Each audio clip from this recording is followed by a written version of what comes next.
Hi guys, welcome to legal edge after college. मेरा नाम है अर्पिता और आज मैं आपके साथ डिस्कस करने वाली हूँ आईबीपीएसएस को एसएसओ का सिलेबस।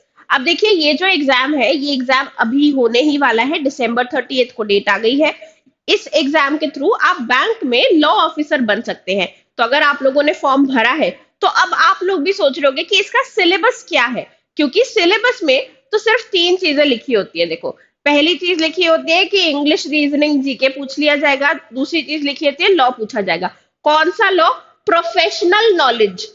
तो अब प्रोफेशनल नॉलेज में कौन से सब्जेक्ट्स आएंगे, क्या पढ़ना है, क्या नहीं पढ़ना है, इंग्लिश, रीजनिंग, जीके में क्या पूछा जाएगा, क्या पढ़ना है, क्या छोड़ना है, ये सारी ही चीजें नोटिफिकेशन में नहीं लिखी होती, ना ही वेबसाइट पे लिखी होती है। तो स्टूडेंट्स कंफ्यूज तो होते हैं कि क्या पूछा जाने वाला है और क्या नहीं। इसीलिए आज मैं आपके लिए लेकर आई हूँ एक डिटेल्ड सिलेबस, जहां पे मैं आपको हर चीज के बारे में बताऊंगी। जीके में क्या पूछा जाता है जनरली, इंग्लिश में क्या पूछा जाता है, लॉजिकल रीजनिंग में क्या पूछा जाता है, एंड लॉ में भी क्या क्या पूछा जाता है। अब देखिए, इस बात का ध्यान रखिएगा कि ये सिलेबस जो है, ये सिलेबस ऑफिशियल वेबसाइट पे नहीं है, क्योंकि इसका सिलेबस होता ही नहीं है ऑफिशियल वेबसाइट पे। इसीलिए प्रीवियस ईयर को एनालाइज करते हुए ये सिलेबस डिजाइन किया है। ये सिलेबस हमने बताया है कि जो जो प्रीवियस ईयर में क्वेश्चंस पूछे गए हैं जिस भी लॉ से, उन लॉस को हमने यहाँ पे बताया है। तो आइए सबसे पहले देखते हैं प्रीलिम्स। तो प्रीलिम्स में सिर्फ 3 चीजें पूछी जाती हैं। लॉ ऑफिसर बनने के लिए बैंक में आपको प्रीलिम्स में लॉ याद करने की जरूरत नहीं है। प्रीलिम्स में सिर्फ जनरल नॉलेज, लॉजिकल रीजनिंग और इंग्लिश आता है, लॉ नहीं आता। अब इनमें क्या आता है देखिए। सो जनरल नॉलेज का जो सब्जेक्ट है, इसमें करंट अफेयर्स पूछे जाते हैं, स्टैटिक जीके पूछा जाता है। स्टैटिक जीके जो है उसमें हिस्ट्री वगैरह नहीं पूछी जाती। इसका स्टैटिक जीके भी जो होता है वो ज्यादातर बैंकिंग अवेयरनेस से ही रिलेटेड होता है। आरबीआई कब एस्टैब्लिश हुआ था, एसबीआई की ब्रांचेस, इस तरह की चीजें इन पे पूछी जाती हैं। इसके अलावा international awareness and national awareness on banking laws, ये सब पूछा जाता है। कंट्रीज कैपिटल करेंसी पूछी जाती है। Books, authors, awards and headquarter पूछे जाते हैं। प्राइम मिनिस्टर की स्कीम, गवर्नमेंट पॉलिसी पूछी जाती है। इंपॉर्टेंट डेट एंड इवेंट्स पूछे जाते हैं। एंड कंप्यूटर नॉलेज पूछा जाता है। कंप्यूटर नॉलेज पे भी कुछ क्वेश्चंस इसमें होते हैं। इसके बाद लॉजिकल रीजनिंग। तो लॉजिकल रीजनिंग में वो सारी चीजें जो आपने क्लैट के टाइम पे पढ़ी होंगी ना, वही सारी चीजें उसी लेवल की पूछी जाती है। Seating arrangement, syllogism, blood relation, puzzle, inequalities, output, input, coding, decoding, data sufficiency, order, ranking, alpha numeric series, distance and direction, verbal reasoning, non verbal reasoning, ये सारी ही चीजें पूछी जाती हैं। इंग्लिश में भी वही सारी चीजें ऑलमोस्ट जो क्लैट के समय आपने पढ़ी होगी।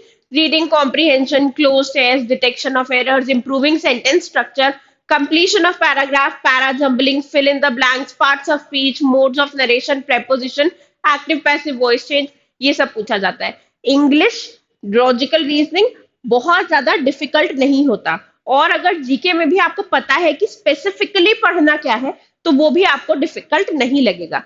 इसका जो जनरली पेपर का लेवल होता है वो इजी टू मॉडरेट ही होता है, बहुत डिफिकल्ट पेपर नहीं आता। तो चांसेस है कि कट ऑफ आप लोग क्लियर कर लेंगे थोड़ी सी बेटर प्रिपरेशन के साथ। नेक्स्ट देखिए, इसके मेंस में कुछ सब्जेक्ट्स आते हैं। तो सबसे पहला तो है कॉन्स्टिट्यूशन। कॉन्स्टिट्यूशन पूछा जाता है तो वो आपको पता होना चाहिए। कॉन्स्टिट्यूशन तो हर जगह पूछा जाता है, और जिस जगह नहीं भी पूछा जाता वहां पे भी आपको पता होना चाहिए। इसके अलावा नेगोशिएबल इंस्ट्रूमेंट के जो लास्ट चैप्टर है रिलेटिंग टू चेक्स, वो इंपॉर्टेंट है। सिक्योरिटीज एंड फॉरेन एक्सचेंज से लॉ रिलेटेड इंपॉर्टेंट है। इसके अलावा prevention of money laundering act से भी प्रीवियस ईयर में एक आधा सवाल पूछा गया है। Banking ombudsman, laws and action related with banking structure sector, ऐसे लॉज पूछे जाते हैं। बैंकर्स बुक ऑफ एविडेंस पूछा जाता है।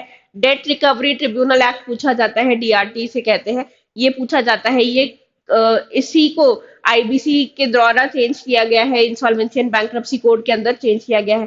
तो ये दोनों ही एक्ट पूछे जाते हैं। लिमिटेड लाइबिलिटी पार्टनरशिप एक्ट पूछा जाता है। सेबी, एससीआर एक्ट पूछा जाता है। Depository, reserve bank of India act, securitisation and reconstruction of financial assets and enforcement of security interest यानी सरफेसी एक्ट पूछा जाता है। Credit information of bureau India limited, इसके ऊपर भी एक्ट है, ये भी पूछा जाता है। फेमा पूछा जाता है। इंसॉल्वेंसी बैंक्रप्सी कोड पूछा जाता है। रेरा पूछा जाता है एंड स्टैम्प एक्ट। तो लॉ का जो सिलेबस है ये तो काफी वाइड है, इसीलिए में प्री क्वालिफाई होने के बावजूद भी बहुत सारे बच्चे मेंस देने से भी डरते हैं। क्यों? क्योंकि सिलेबस ऐसा है जो कहीं और अवेलेबल होता नहीं है।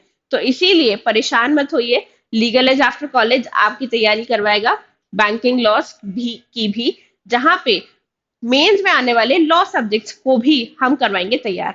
सो अगर आप चाहते हैं लॉ हमसे पढ़ना फॉर बैंकिंग सेक्टर एग्जाम्स, तो हमें बताइए कमेंट सेक्शन में। इस वीडियो को अपने फ्रेंड्स के साथ शेयर करिए, जो फ्रेंड्स आपके लॉ एग्जाम दे रहे हैं फॉर लॉ ऑफिसर का एग्जाम दे रहे हैं बैंकिंग सेक्टर।